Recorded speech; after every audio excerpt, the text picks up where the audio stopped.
দেখুন, কারণ হচ্ছে অধীর চৌধুরী বহু পুরনো একটা রাজনৈতিক ব্যক্তিত্ব।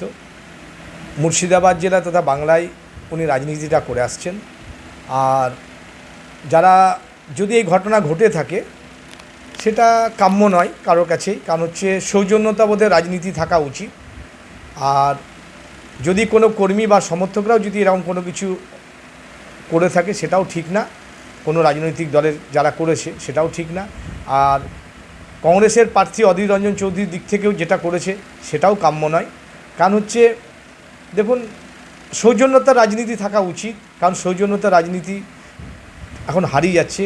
কে কোন রাজনীতি করবে, কে কংগ্রেস করতে পারে, তৃণমূল করবে, বিজেপি যারা প্রার্থী আছে, আর্য মহাসভার প্রার্থী আছে, সিপিএম আছে, তারা সবাই সবার কাছে যাবে।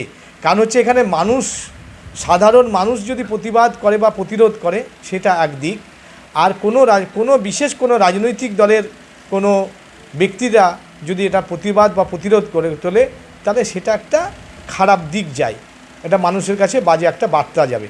তাই বলবো যাতে সৌজন্যতাবোধ, সৌজন্যের রাজনীতি যেন এটা থাকে।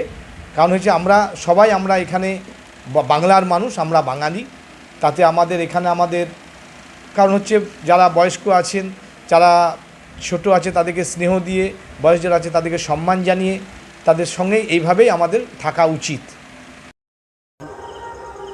বিজেপি এই রাজনীতি সংস্কৃতিকে বিশ্বাস করে না।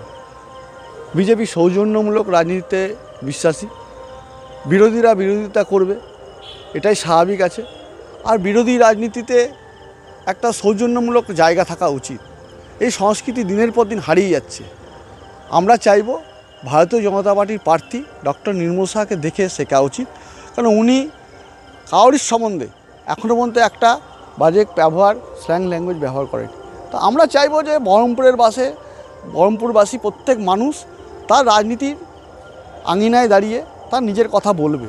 সবাইকে বলার অধিকার দেওয়া উচিত। সরকারের পক্ষে বিপক্ষে যারা আছে সবাই কথা বলবে, এটাই গণতন্ত্র। তো এই সংস্কৃতিতে বিজেপি বিশ্বাসী। আমরা পরিষ্কার বলতে চাই যে এই রাজনীতি হওয়া উচিত নয়। গণতন্ত্র দেশে তার গণতন্ত্রের মত প্রকাশ করবে, এটাই স্বাভাবিক আছে। সামনের দিন এটাও হওয়া উচিত, হবে না এটা আমরা বিশ্বাস করি। দেখুন, অধীর চৌধুরী আমাদের যেটা মনে হয়েছে যে 25 বছরের সংসদ উনি ঘাবড়ে গেছেন। ভারতীয় জনতা পার্টির যেভাবে প্রচার শুরু হয়েছে, ভারতীয় জনতা পার্টি উইনের জায়গায় উঠে আসছে, সেই জন্য উনি ঘাবড়ে গেছেন। ভারতীয় জনতা পার্টি সামনের দিন রেজাল্ট করবে এখানে, সেটা ঘাবড়ে গিয়ে এসব করে বেড়াচ্ছেন। একের পর এক ঘটনা, আজকে এক ঘটনা দেখেছেন, গতকাল আর এক ঘটনা দেখেছেন।